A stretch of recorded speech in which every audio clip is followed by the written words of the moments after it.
वालेकुम दोस्तों, आज मेरे किचन में बन रहा है बहुत ही सिंपल और मज़ेदार अफ़गानी गोश्त। ये रेसिपी बेइंतहा सिंपल है लेकिन जायका इतना लाजवाब। आजमा के देखिएगा, इंशाल्लाह ताला सबको बहुत पसंद आएगी।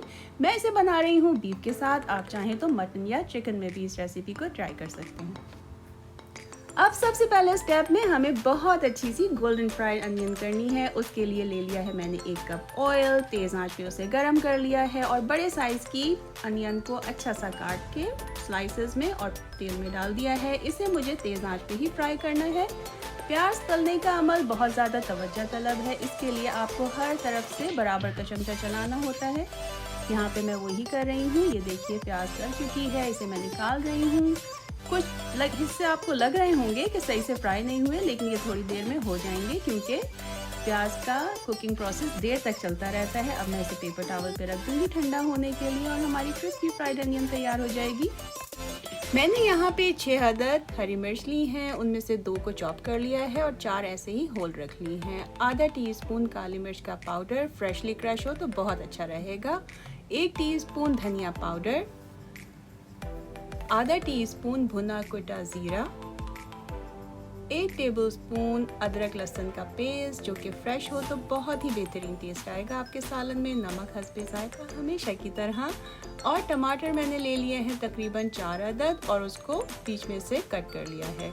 1 किलो यानी कि 2 पाउंड के करीब मैंने बीफ का गोश्त ले लिया है और हड्डी के साथ। 1 कप दही है। तो अब हमें क्या करना है, ये वही वाला तेल है जिसमें हमने अपनी अच्छी सी क्रिस्पी फ्राइड अनियन तली थी, उसी तेल को दोबारा से गरम किया है और उसमें गोश्त डाल के इसको फ्राई करना है तेज़ आंच पे। इसको इतनी देर तक फ्राई करना है जब तक इसका पानी ड्राई हो जाए और इसके अच्छा सा कलर आ जाए।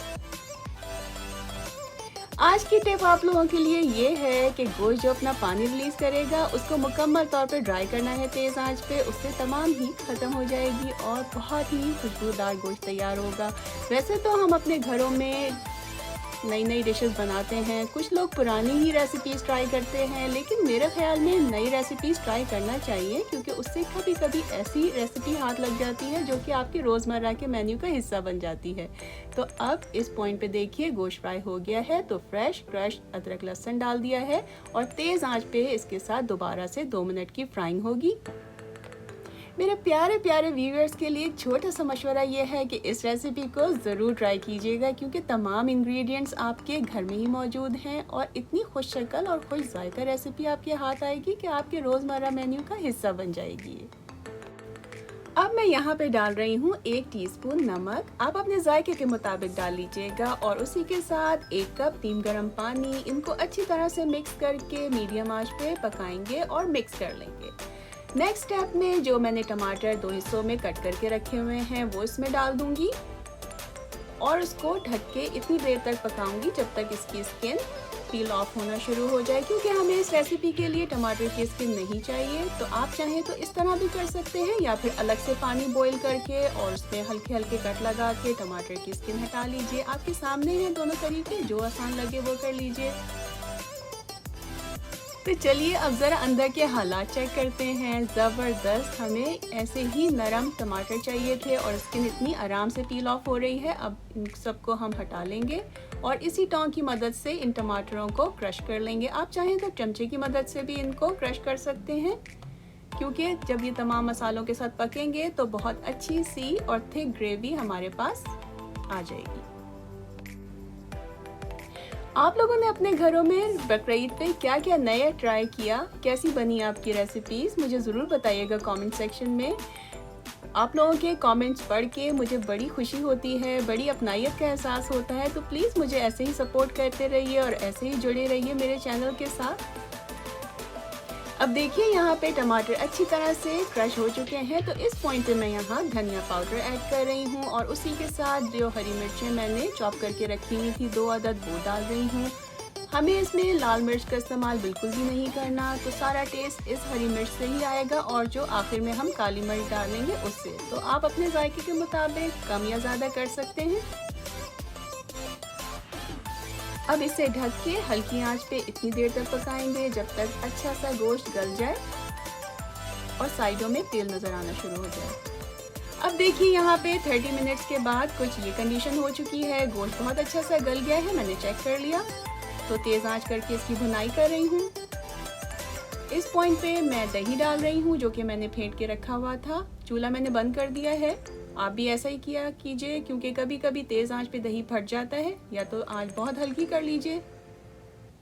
अब इसके हम मिक्स कर लेंगे अच्छी तरह से, और जब ये मिक्स हो जाएगा उसके बाद तेज़ आंच पे इसे भूनेंगे।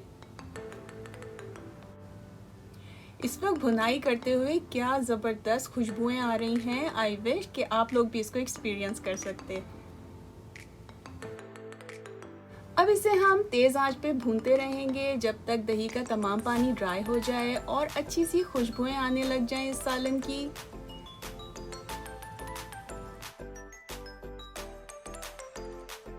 अब देखिए साइडों में तेल नज़र आना शुरू हो गया है। तो जो प्याज हमने शुरू में फ्राई की थी उसको क्रश करके इसमें डाल दिया है, और साथ ही जो हरी मिर्चें हमने साबुत रखी हुई थी वो डालनी है। कुटा हुआ जीरा इसमें डाल दिया है, और उसी के साथ जो काली मिर्च रखी हुई थी फ्रेशली क्रश वो भी इसी पॉइंट पे हम ऐड कर देंगे। इन तमाम मसालों को अच्छी तरह से मिक्स कर लेंगे, और साथ ही इसमें आधा कप पानी डाल लेंगे। अगर आपको ग्रेवी थोड़ी सी पतली रखनी हो तो आप 1 कप तक पानी इसमें डाल सकते हैं, या आपकी अपनी चॉइस है। पानी नीम गर्म हो तो बहुत अच्छा रहेगा।